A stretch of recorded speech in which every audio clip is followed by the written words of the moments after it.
If you've thought about investing in real estate and want to know the best way to get started, then stay right where you're at. What's up, everyone? My name's Jack Klein and I'm a local realtor here in San Diego, California. And today, I'm gonna go over a few simple steps to help you find your first investment property while also helping you minimize your risk in doing so. So let's get started. First things first, educate yourself. I know this may seem obvious, but find out what you're passionate about and motivates you. Whether that be rental properties, mobile homes, a small apartment complex, maybe it's a fix and flip, whatever it might be, define what it is that drives you and learn everything you can about those types of properties. And don't forget, location, location, location. Not only do you want to educate yourself on the type of property that you want to invest in, but you also need to educate yourself in the location within your city. And what I mean by this is it in a good or bad neighborhood? What are the school districts like? Are there restaurants within walking distance? Is it have road noise, or is it in a quiet little cul-de-sac? The point is, if you find a great deal on an investment property in a sought after area or neighborhood that already has a high demand of people that want to live there, the chances of that investment becoming successful are substantially higher. And this also minimizes your risk. The next tip is analyzing a deal. And what I mean by this is, let's say you're renting a property and you need to know how much that property is going to rent for in a particular area. And then calculate your total expenses. So if you're financing the deal, you want to know what your mortgage is going to be, your property taxes, HOA, is there metal roofs, etc. Bottom line is, look at what your total income will be from the rental minus the expenses, and now you have your net operating income.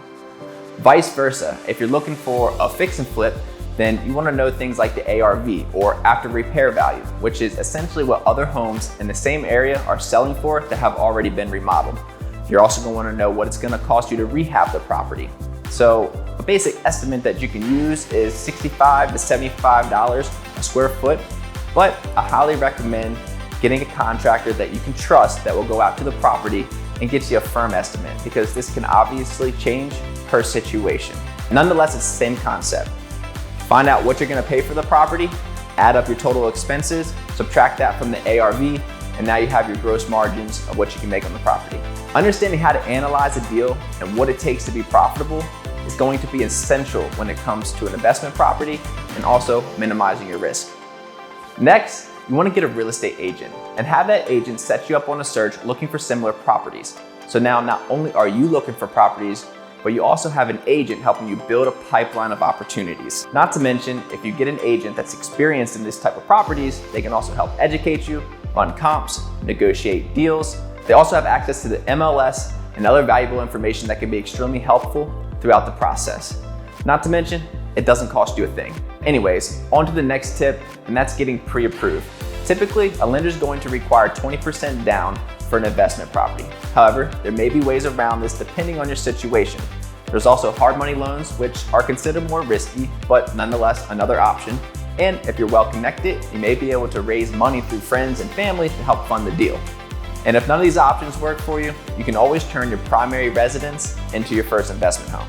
So if you already own a property, then simply go out and buy another primary residence, because this typically only takes 3 to 5% down, and then turn your current home into a rental property.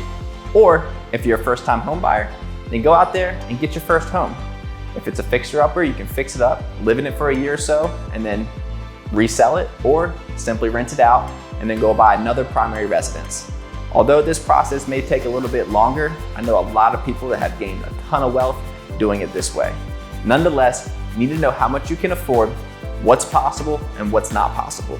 All right, now that you're educated, you know how to analyze deals, you have an agent on your side, you're pre-approved, you know what you can afford. Now it's just time to keep building that pipeline and analyzing as many opportunities as possible. And remember, never chase a deal. There's no such thing as putting in too many offers or an offer that's too low. Analyze the deals, crunch the numbers, and put in an offer that makes sense with your situation. Submit it and move on to the next. Keep doing this until one finally sticks. And there you have it, rinse and repeat. That's all I have for you on this one. I hope you found this helpful, and we'll see you in the next one.